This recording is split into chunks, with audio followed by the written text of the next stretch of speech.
नमस्कार दोस्तों। चलो, ताकि कल हमने गंगा नदी तंत्र को किया था, आज से हम न्यू सेशन को स्टार्ट करते हैं और नया तंत्र स्टार्ट करते हैं।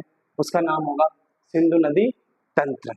इस तंत्र को हम बिल्कुल प्यारे तरीके से, बिल्कुल धीमे धीमे तरीके से, ठीक है, बिल्कुल आराम आराम से करेंगे। जैसे कि सिंधु नदी के बारे में बता देंगे पूरा, ठीक है।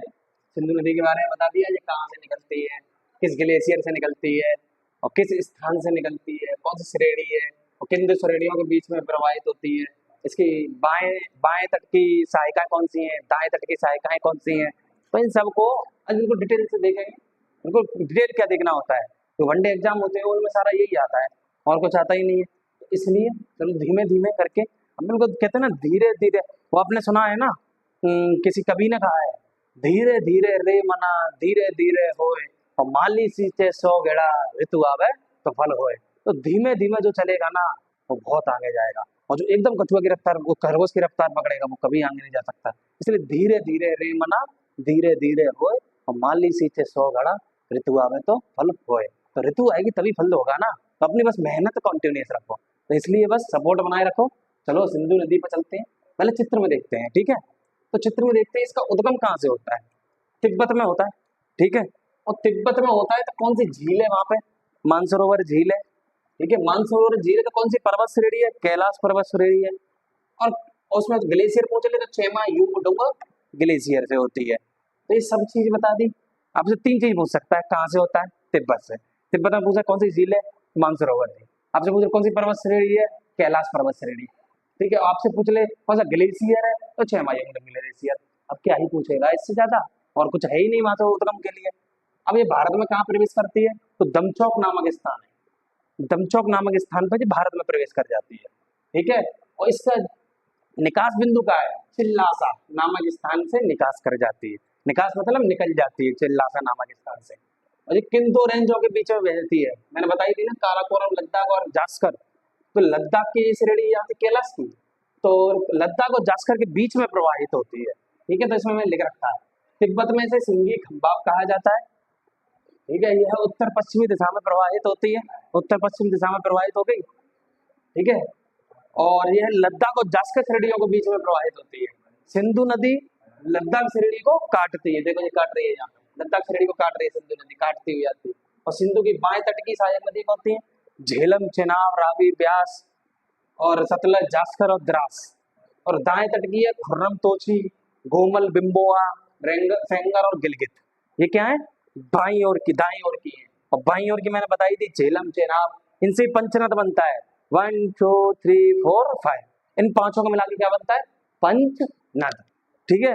तो चलो हम पंचनद के बारे में जानते हैं, फिर मैं तुमको बताऊंगा क्या दोआब, जो दोआब बनते हैं ना, दो नदियों के बीच का क्षेत्र, दो नदियां बहरी उनके बीच का क्षेत्र, तो उन चीजों को बताएंगे। तो चलो इतना नोट डाउन करो, ठीक है। अभी मैं, चलो दोस्तों, सिंधु नदी के बारे में अभी आगे चलते हैं, क्योंकि वो सिंधु नदी के बारे में बताया था मैंने, बिल्कुल, ठीक है। सिंधु नदी के बारे में बता दिया, कहाँ से उद्गम होता है, कहाँ से निकास होता है सिंधु नदी, ठीक है। सिंधु नदी के बारे में किस श्रेणियों के बीच में है, किस पर्वत श्रेणी से निकलती है, ठीक है।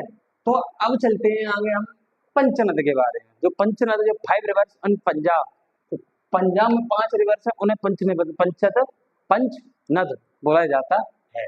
जैसे कि झेलम, चिनाब, रावी, ब्यास और सतलुज। अभी मैंने बताया था आपको, जैसे पीछे वाले स्लाइड में, ये झेलम, चिनाब, रावी, ब्यास और सतलुज क्या है, बनाती हैं, पंचनद, ठीक है। सिंधु नदी, सिंधु नदी अपना मुहाना कहाँ बनाती है, मतलब जल कहाँ गिराती है, अरेबियन सी आपको भी पता है, इधर के साइड में इंडिया के, तो अरब सागर में अपना मुहाना बनाती है।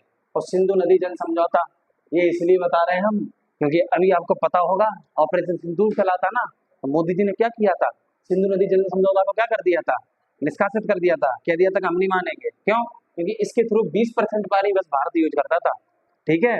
और लेकिन 80% पानी कौन यूज करता था, पाकिस्तान को दे दिया था, क्योंकि ये समझौता 1960 में हुआ था, तब हुआ था, तब इसलिए इसका पानी भारत को कम मिलने लगा था और पाकिस्तान को ज्यादा मिल रहा था।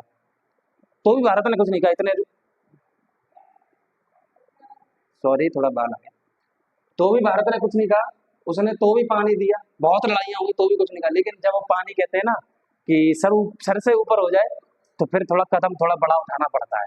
वो एक कहावत है, कहावत क्या है, ये किसी ने कभी ने बोला है, वो भी याद नहीं आ रही, अभी बताऊंगा इससे आगे स्लाइड में, कि युद्ध जहाँ तक टाला जाए वहां तक टाला जाना चाहिए।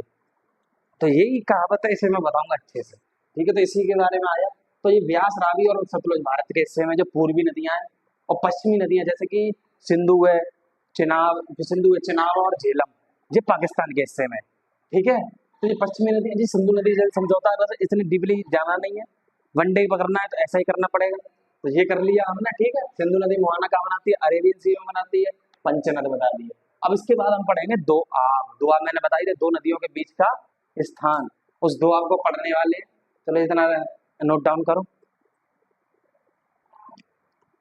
चलो दोस्तों, अब हम आगे चलते हैं, सेशन को आगे कंटिन्यू करते हैं, क्योंकि हमने अभी सिंधु नदी समझौता बता दिया था मैंने पूरा। सिंधु नदी जल समझौता हो गया, मोहाना कहाँ बनाती है सिंधु नदी, वो बता दिया, पंचनद बता दिए। और इसके बाद अब हम करने वाले हैं दो आब। दो आब, दो आब मतलब दो नदियों के बीच का भाग। जैसे दो नदियां बह रही हैं, उनके जो बीच का भाग होता है वो क्या होता है? दो आब। ठीक है, तो पहला दो आब है विष्ट दो आब। जो विष्ट दो आब है, देखो विष्ट मतलब ब्यास आ रहा है, और कौन सी आ रही है? व्यास और सतलुज। विष्ट, विष्ट मतलब विष आ गए, ब्यास और सतलुज नदियों के बीच। ठीक है, विष्ट दो आब। और बा री, री मतलब रावी, और बा मतलब ब्यास, ब्यास और रावी नदियों के बीच। ठीक है, और रचना दो आब मतलब रचना, रचना मतलब चिनाब और रावी नदियों के बीच का दो आब। ठीक है, और यहाँ मतलब चिनाब और झेलम नदियों के बीच का दो आब। ठीक है, सिंधु और सागर दो आब, जी झेलम और सिंधु नदियों के बीच का दोआब क्षेत्र है। ये दोआब कर लिया हमने। अब हमारा बचता क्या है? सिंधु नदी मैंने पूरा यहाँ से बता दिया आपको। ठीक है, सिंधु नदी पूरा करा दी और दोआब करा दी है। अब इसकी जो सहायिकाएं हैं वो रह गई है। जैसे कि मैं बता दिया, ये दोआब बनने हैं, जैसे कि चिनाब नदी है, जो बड़ी बड़ी सहायिकाएं हैं ना, तो इनको कराना बहुत इंपॉर्टेंट है। ठीक है, तो इनको कराना इतना इंपॉर्टेंट है क्योंकि इनसे क्वेश्चन आ जाते हैं। जैसे कि पूछ लेगा आपसे, रावी नदी कहाँ से निकलती है, व्यास नदी कहाँ से निकलती है। व्यास का तो सबको ही पता है, व्यास कुंड से निकलती है। रावी कहाँ से निकलती है ये बताना है।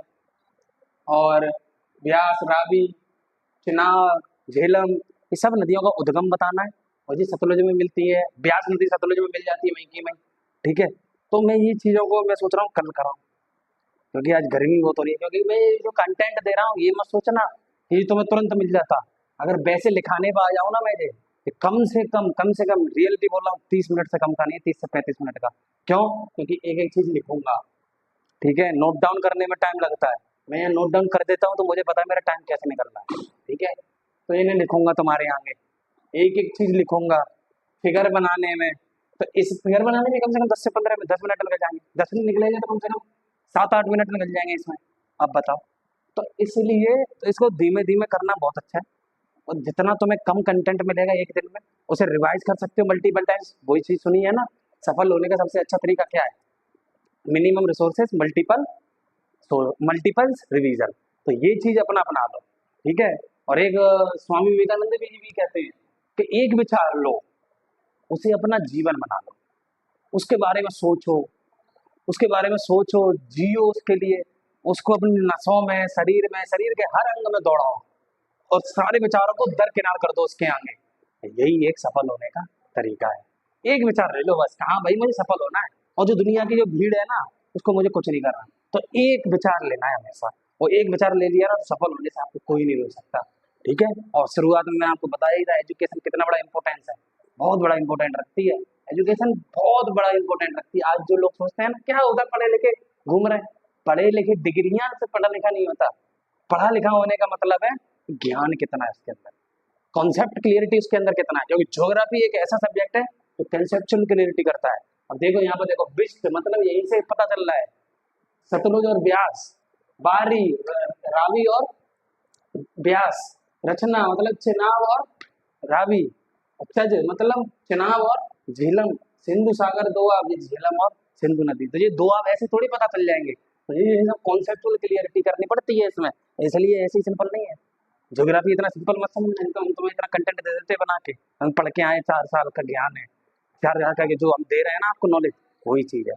तो आज के लिए बस इतना ही रखते हैं, कल से हम फिर कंटेंट देना तुम्हें प्रोवाइड कराते रहेंगे। और लाइक से सब्सक्राइब करना बिल्कुल ना भूलें, और कमेंट भी ऑफलाइन करना, प्यारी सी।